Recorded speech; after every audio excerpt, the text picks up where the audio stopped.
In this video, you'll learn how to create data products in Qlik Cloud Analytics. Go to the Create page and select Data Product. The new Data Product dialog opens. Enter a name for the data product. Select the space where you want to save the data product. When done, click Continue to create the data product. The data product is now created and is empty. Click Edit to start adding datasets. Click the Add Datasets button and select the datasets you want to include. Data products group trusted datasets created through data projects or manual uploads, making them easier to consume in analytics apps.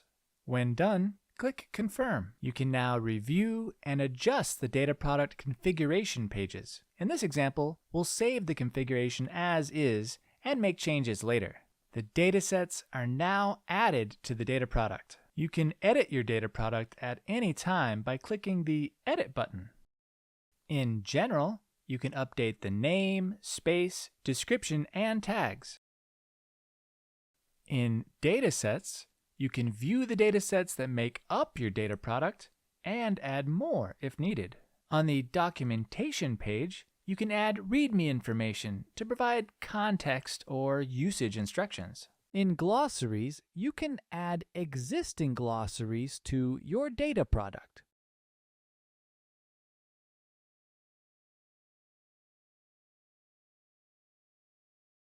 In Activate API Endpoints, you can enable API access for one or more datasets. You can also add one or more key contacts, so consumers can know who to reach out to with questions. When finished, click Save. Your data product is now documented and contains datasets. It's ready to be used in analytics apps or shared through the data marketplace. And that concludes this video. Thanks for watching.